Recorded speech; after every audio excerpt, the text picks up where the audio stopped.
This week's Martha's Collection feature is a little bit different. Some of the garments in the collection were missing their other halves. Like this skirt, for example, was missing its bodice. And this bodice that was donated by another follower last fall was missing its skirt.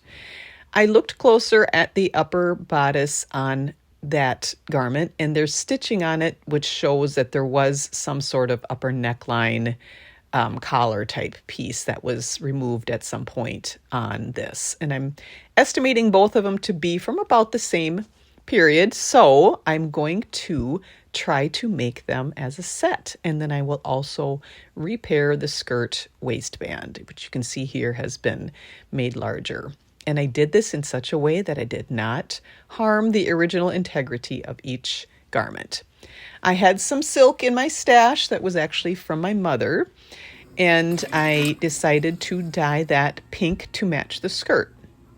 I actually love the combination of pink and black together, so I was really excited to get going on this project.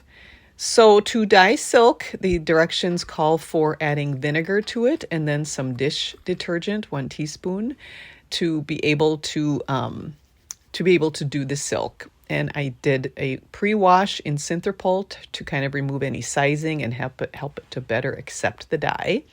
So I'd put it in my stainless steel dye pot, and then I also did end up putting a piece of cotton in there, thinking I may use that, and I didn't.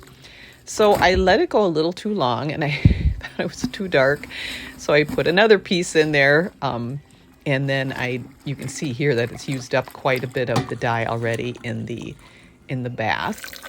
So this one's maybe a little too light, but everything changes so much once it's dry. So I'm not going to panic until everything's dry, and we'll see. And I'm using a Color Stay fixative spray on each piece, which you spray on while it's damp, let it sit for 20 minutes, and then rinse.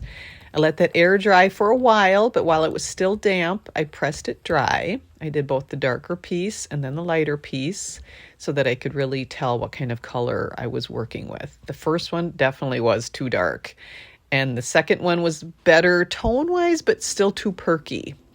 So I decided to do another round on that same to over-dye that lighter one, and I put a little bit of the pink back in, and then to kind of tone it down, muddy it up, so to speak, I put in a tiny bit of taupe, mixed that water, and then put it back in.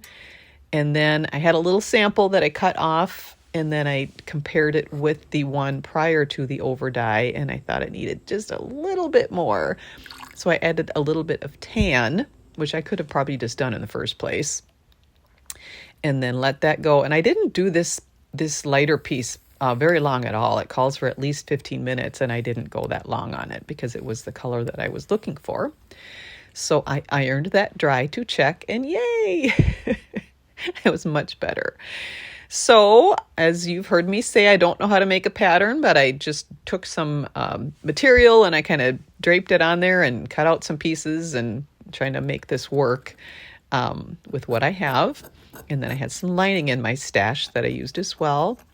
And the collar piece was actually from the Edwardian blouse that I did a few weeks ago, that video where I had to replace the collar. So I was able to reuse that pattern. So I'm adding that interfacing to the neck, and then I'm using that lighter silk to create this kind of dicky sort of neck piece. And I had to do a combination of machine and hand stitching, and there you get an idea of the shape that I'm going for here. And then I did hooks and eyes for the back closure. So to bring in the black on the piece, I have some vintage and antique trims and whatnot from my stash, and I did attach some to the upper bodice, but I did it through the original thread so that I wasn't putting any additional holes into the garment. And then I stitched that on by hand. And then I'm going to take this other piece of, this is actually antique. The other one was more vintage, but this is an antique trim. And I sewed that on. And then this trim I absolutely love. So I decided to take these little dangling pieces and just do a few of those that I hand stitched onto the centers. And then I decided to, why not make a belt? So it took a little more of the pink silk and a little more of that interfacing, a little more of that vintage trim and then the antique trim, and then hand stitched all that on. I did put labels on it with the year 2025 so that there's no confusion in the future that those were not original to the set. So to fix the waistband on that skirt, you can see the pleat was originally had been taken out. And so I put that pleat back in, and that's pink. Again, just matched so well. So I was able to repair that waistband. Gave the skirt a little pressing on the inside. And then here's a closer look at the inside. And again, I'm just always so amazed at the beautiful details that every single seam on this has a little bit of silk that's encasing the edges, and then it's all stitched on by hand. So beautifully done. All the little ruffles on the skirt were all stitched by hand.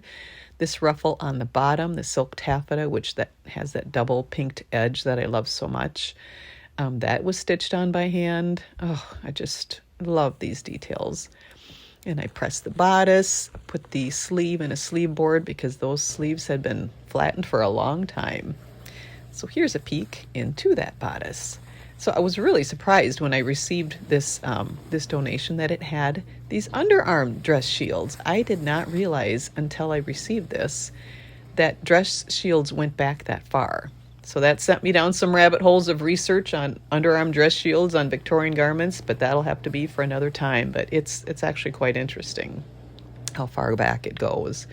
Beautiful detailing and hand working and hand stitching and the boning, and then it's got that hook and eye closure in the front and beautiful lace and then silk taffeta. So that is a gorgeous bodice. And there's a closer shot of those antiseptic washable shields, size 4 underarms. So to give a little shape to the arms just for the photo, here's a tip in case this is helpful for anybody. I took some 1-inch pipe insulation that you just get at the hardware store. It's meant for 1 inch, so it's obviously bigger than 1 inch. And then I cut it at about 20 inches, and then I got a piece of 14 gauge wire. And I cut, pretty good size length, about half of the length of the pipe insulation, folded it in half, covered the ends with duct tape, and then inserted that into that pipe insulation and just stuck another little piece of tape on there to kind of keep it in place. And then I inserted that, and this is just for the photos, inserted that into the sleeves, and then the wire inside allows you to bend it, to shape it like this. So here it is. Oh my goodness. This really took me quite a while, but I love how it's completely separate. It's removable. So I didn't harm the original bodice at all for creating this piece, but somebody can use this now for display. And the belt is also removable. And I love pink and black together. I love that I've been able to use some of these pieces of lace and trims and whatnot that I've had for years, some of them, not quite knowing what I was going to do with them, but just absolutely loving them. And now I just feel like it was all up to this moment to put these things together. And I'm so glad to see these two pieces coming together because I think they are happy together and beautiful over 120 years later.